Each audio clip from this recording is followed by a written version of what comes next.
John Carpenter? Tu connais John Carpenter? Tu connais pas John Carpenter? Eh, oh, oh, oh, oh, oh, oh. Il sait pas qui c'est John Carpenter? Tu sais pas qui c'est John Carpenter?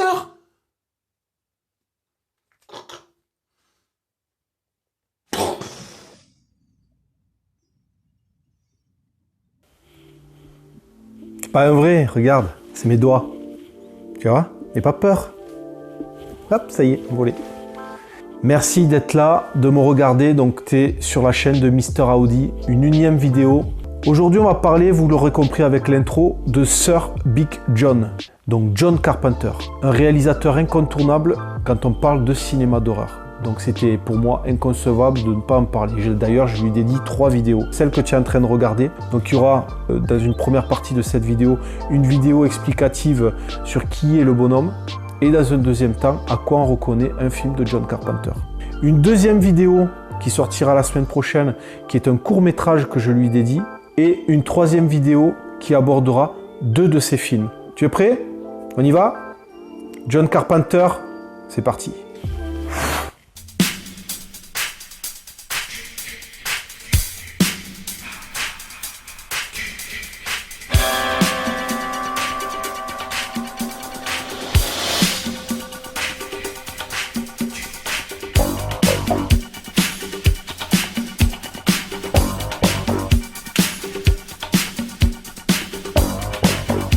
John Carpenter est un réalisateur américain US, né le 16 janvier 1948. Il a créé pas moins de 18 films entre 1974 et 2011, plus des téléfilms, plus des courts-métrages, plus des épisodes de séries. Il est aussi compositeur de ses films, c'est-à-dire qu'il produit lui-même ses musiques. Sa mère l'amène très tôt au cinéma, donc il est très tôt confronté aux salles obscures et c'est là qu'il va développer son amour pour le 7e art et sa cinéphilie. Il va prendre d'authentiques claques à la vue de certains films. Il va développer sa passion pour le cinéma de genre, notamment les westerns et le cinéma d'horreur. Ce qui va révéler son amour pour le western lorsqu'il découvre le film Rio Bravo de Howard Hawks, donc un film de 1959. Et il va découvrir ses vraies premières sensations de frisson et de terreur lorsqu'il va voir Le Météore de la nuit de Jack Arnold, sorti en 1953. De toute façon, il ne faut pas se leurrer. Le genre, c'est un terrain d'expérimentation. On découvre le cinéma très souvent par le genre. Et le genre, c'est un moyen de ressentir des choses. Et c'est ce que lui a ressenti. C'est-à-dire qu'on se confronte à soi, on se confronte au frisson. En tout cas, quand on aborde le cinéma d'horreur. Donc ce sont ces 2 genres de prédilection. C'est ce que lui va essayer de retranscrire au travers ses films. Quand tu regardes un film de John Carpenter, c'est d'abord un rapport charnel. Moi, quand j'ai découvert Christine, j'étais très petit. Ça a été, comme je vous l'ai dit tout à l'heure, une expérimentation. J'ai vécu des choses très angoissantes. Ça m'a vraiment fait peur à l'époque où je l'ai vu. Mais John Carpenter, c'est une lecture au second degré, un message politique très fort, mais c'est surtout du ressenti, comme je vous le disais tout à l'heure. Sa cinéphilie le poussera en 1968 à intégrer une des écoles les plus prestigieuses de Californie, la USC, Université Southern California. Il va rencontrer à ce moment-là les plus grands réalisateurs du moment, Alfred Hitchcock, Howard Hawks, John Ford, qui vont livrer des masterclass durant sa formation. Et là, vraiment, ça l'aide à lui mettre le pied à l'étrier et qu'il va vraiment vouloir développer son envie de faire du cinéma. Tout au long de sa carrière, il bénéficie d'une réputation aléatoire. On va d'abord le considérer comme un faiseur de série B, des films de seconde zone, jusqu'à aujourd'hui le considérer comme le maître du cinéma d'horreur. Dans les années 70, quand il fait émerger ses premiers films, que sont Dark Star, Assaut ou Halloween, l'énergie du cinéma était différente de celle des années 60. Les années 70 sont marquées par la guerre du Vietnam, l'affaire du Watergate. On est dans une Amérique où le scepticisme règne, le pessimisme. John Carpenter, lui, c'est sa nature. Son caractère, c'est ça. C'est quelqu'un de nihiliste. De toute façon, c'est la merde. Et ça finira mal. Quoi? Qu'est-ce qu'il y a? Donc quand il propose ce cinéma-là, à cette époque-là, Halloween a connu un vrai succès à l'époque. C'est une vision sombre, Halloween. Hein. Vraiment, regardez-le, essayez de le décortiquer, vous allez voir. C'est une image d'une Amérique égoïste, centrée sur elle-même, individualiste. C'est ça un peu, Halloween. Et du coup, il dénonce. Donc c'est pour ça que ça marche à peu près pour lui avec Halloween. Par contre, dans les années 80, l'Amérique essaie de redonner une vision d'espoir. John Carpenter, lui, continue à réaliser des films sombres. Est-ce qu'il était en phase avec son époque? Ah non, le mec était à côté de la plaque. Quand tu proposes un film qui est The Thing, un film très sombre, qui parle de la réalité de la vie au final, hein, des hommes qui sont capables de s'entretuer pour essayer de sauver leur peau, et qui parle d'un extraterrestre qui contamine. Donc là, on est face à un monstre destructeur, on est face à un monstre qui veut du mal à l'homme. Quand face à ça, tu as E.T., un extraterrestre gentil, donc qui représente le visage optimiste de l'Amérique, tu te confrontes à l'échec. Et The Thing, en fait, quand il est sorti, il a pris une vraie claque parce que ça n'a pas marché. L'Amérique ne voulait pas de ça. Les gens ne voulaient pas voir ce genre de film-là. John Carpenter, il fonctionne avec ce qu'il est, quoi. Et il a toujours fonctionné en indépendant parce que l'industrie hollywoodienne l'a toujours considéré comme un rebelle. Et moi, c'est ce qui m'intéresse vraiment chez lui. Et bon, j'ai toujours été intéressé par les rebelles, mais parce que je ne suis peut-être pas dans la vie, mais bon, ça c'est autre chose.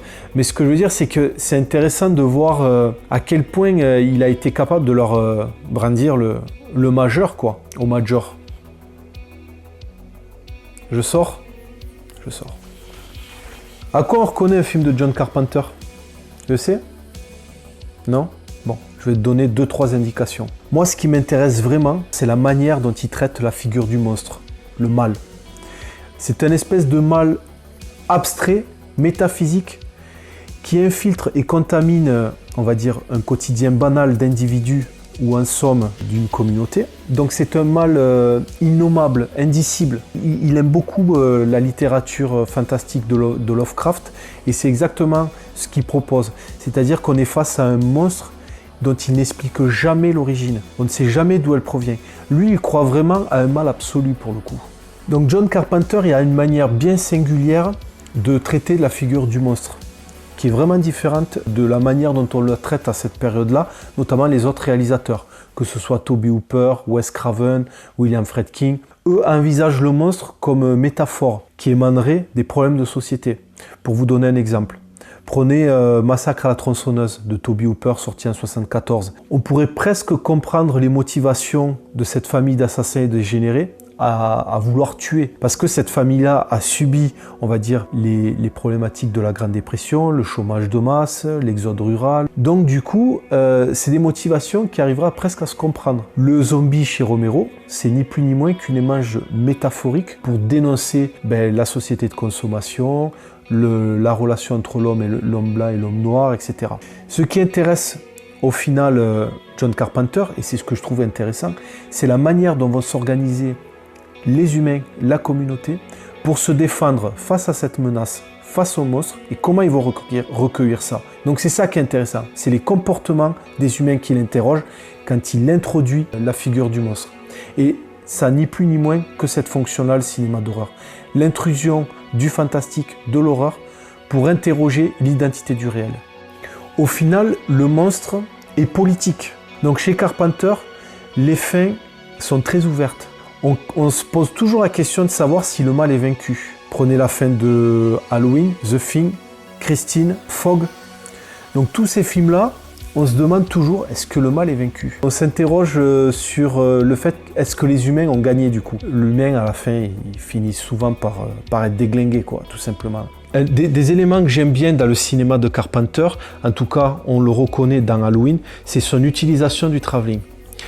Une utilisation lente et précise. Pour rappel, le travelling, quand on regarde un film d'horreur, il a pour principe d'annoncer la menace. D'accord ? John Carpenter a contribué à inventer ce concept-là. Dans le cadrage, par exemple, vous êtes d'accord avec moi pour dire qu'il peut y avoir deux visions. Soit une vision objective, soit une vision subjective. C'est-à-dire qu'on est face à un cadrage qui nous propose quelque chose, un point de vue neutre et objectif, ou alors quelque chose qui nous ramène peut-être dans les yeux du tueur, du meurtrier, du monstre, etc. Là où John Carpenter est bon, notamment dans Halloween, c'est qu'il va travailler ce qu'on appelle l'ambiguïté du point de vue. Donc cette ambiguïté va t'amener à te questionner sans cesse sur qu'est-ce que tu es en train de regarder. Est-ce que tu es Michael Myers ou est-ce que tu es un spectateur qui est face à un cadrage neutre ? Et c'est là où c'est fort, c'est que ce procédé-là t'amène à développer un sentiment de terreur, de suspense, parce que tu ne sais jamais qui tu es, ce que tu regardes, parce que là, la peur, elle marche réellement. Et c'est tout le travail que fait Carpenter. Et là, je peux te dire, chocotte. Et là, le jumpscare a toute sa place. C'est pas comme dans les films de maintenant où il n'y a aucune justification à mettre un jumpscare. M'énerve ça. Stephen King a sorti en 1995 un livre qu'il a nommé Danse macabre. Donc c'est un livre où il classifie en 3 points, 3 manières de susciter la peur chez le spectateur. La première, c'est la terreur. Donc cette notion-là est basée sur le hors-champ. Un hors-champ qui va générer de l'angoisse, des éléments de suspense. On ne voit pas le monstre, mais ça instaure quelque chose, ça instaure une atmosphère inquiétante. D'ailleurs, chez John Carpenter, le hors-champ est souvent très douloureux. Vous avez ensuite l'horreur. L'horreur, lui, c'est le monstre.